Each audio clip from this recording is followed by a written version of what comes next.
हरिश्चंद्र सहपरिवार बिक भी सकता है।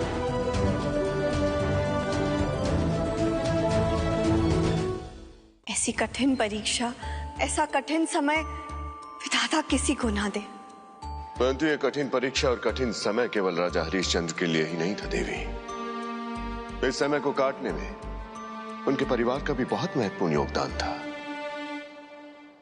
मेरे साढ़े साथी में जब दुख आते हैं तो जातक के सगे संबंधियों, उसके मित्रों, उसके साथियों और हितैषियों की भी पहचान हो जाती है देवी। और ऐसे दुख के समय अधिकतर जातकों के परिवार, उनके संबंधी, उनके साथी, उनके मित्र उनका साथ छोड़ देते हैं देवी। परंतु इस संदर्भ में सत्यवादी राजा हरिश्चंद्र सचमुच बहुत भाग्यशाली थे। इस दुख की घड़ी में उनका पूरा परिवार उनके साथ खड़ा था। और देवी, ऐसा परिवार पूर्व जन्मों के संचित पुण्यों के फल से ही मिलता है। सत्य कहा आपने देव। फिर क्या हुआ? राजा हरिश्चंद्र अपने पूरे परिवार के साथ दास बनने के लिए दास मंडी में बिकने के लिए तैयार खड़े थे।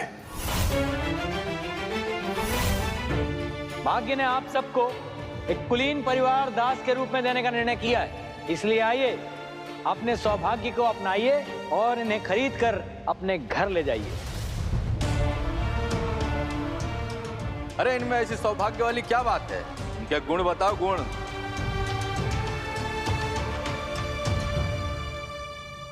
इन्हें स्वयं ही बताने को कहो। क्या कहते हैं आप सर? हाँ, सही परामर्श है। हाँ, सही परामर्श है, सही परामर्श है। शीघ्र बताओ। सभी प्रकार के कार्य। अरे इससे कौन पूछ रहा है? जो बोले जा रहा है चुप कराओ उसे। और उस नारी के बारे में बताओ, उसकी क्या क्या विशेषताएं हैं और वो क्या क्या कार्य कर सकती है। चलो अपनी विशेषता बताओ सबको। क्षमा कर दीजिए महाराज, क्षमा कर दीजिए।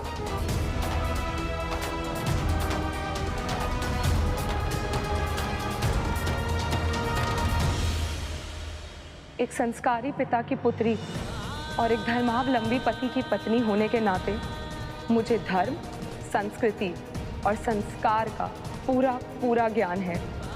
हर प्रकार के गृह कार्य में दक्ष हूं मैं। वस्त्र धो लेती हो?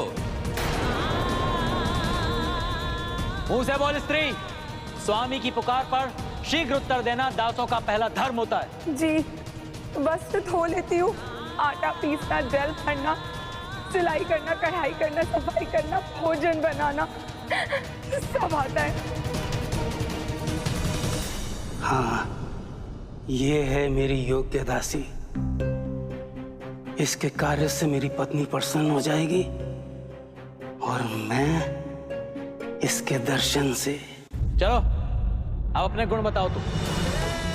सभी प्रकार के कार्य कर सकता हूँ, रथ चला सकता हूँ, लकड़ी काट सकता हूँ और युद्ध कला का ज्ञान भी है।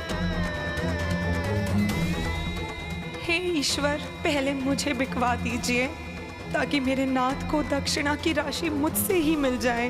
पहले मेरी बोली लगवा दीजिए प्रभु, ताकि मेरे परिवार को बिकना न पड़े। तो चलिए